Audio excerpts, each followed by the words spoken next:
What's up, foodie families? So welcome to my channel if this is your first time, and welcome back if not. So as y'all saw, we about to make some bomb smothered pork chops, y'all, which I am so excited about.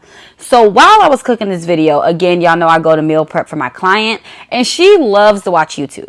So she was watching a video on Jordan Peterson and his advice to high value men about women. And y'all, this is such a juicy topic to me. Like, I have so many opinions on it, which I'm going to give. But first, I want y'all to check the video out. Imagine that you sleep casually with 100 women in a 6-month period, or a 3-month period for that matter, or a 3-week period. I don't care. Pick your time frame. And you say, well, what? And you're ecstatic with yourself because you've been validated by this opportunity. And I'm not making light of that. It's not nothing to be attractive to women like that. It's really something to be attractive to women like that. But it isn't obvious to me that your choice to conduct yourself in that manner enriches your life and the life of other people more in any way than picking one person and actually having a relationship with them.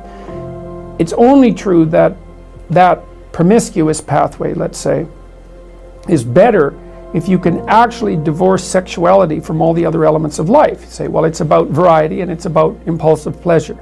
Or maybe it could be even slightly deeper than merely impulsive pleasure. It could be shared impulsive pleasure. But I don't think you can do that because sexuality isn't divorceable from family and from morality and from all the other elements of your life. And if you're mature, you know that. And so you make a decision.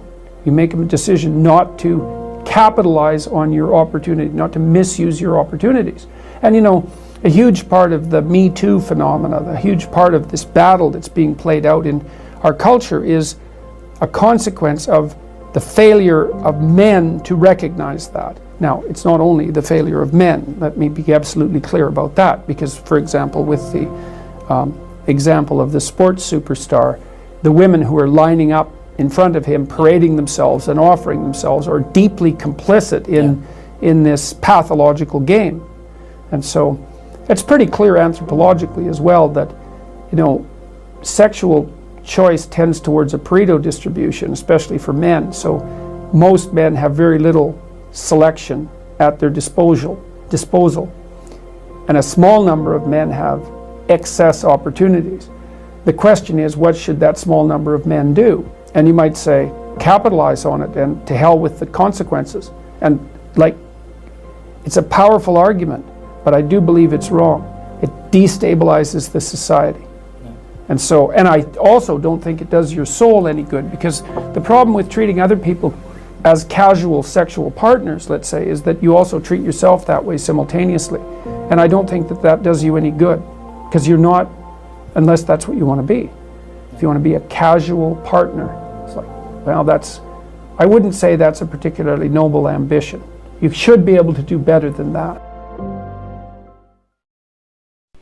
So I could not agree more with you, Jordan Peterson. Like, this video was so on point to me. And I say that because when you think about a high value man, one, they are in a different percentile. It is so few of them that they can have whatever they want, literally, especially when it comes to women. Women will purposely put themselves in positions to come across a high value man and do whatever that high value man wants, just so that she can gain what she wants from him, whether it's money, whether it's clout, or whatever that she's gaining from him. And when you think about a average man, right? Average men don't have flocks of women that want them and that are at their disposal. They just do not. That is just the reality of things. So I think the difference between these two men, because most average men would kill to have what these high value men have, the women, the money. But when you think about these two different men, not even average or high value, but just men in general, I think there's a clear distinction between them: immature and maturity. Immature men envy that and just want flocks of women for the clout, because I feel like a lot of times either they really love that lifestyle or they don't really feel happy with themselves, and that's filling a void, and vice versa with women. But when you think about mature men typically have went through some things, and they understand partnership, and they understand how when two or more come together, the sky is literally the limit because you have a partner. Not a girlfriend, a wife. You have a partner, somebody who got your back, and somebody who will literally go through anything with you and be there for you. That's the difference to me between this whole context, is between a mature and an immature man. Whether you're high value or not, because you could be a high value man, and we see it every day. They cheat on their wives, or they just live these specific lifestyles, and then they lose it all. But then you think about like a LeBron James.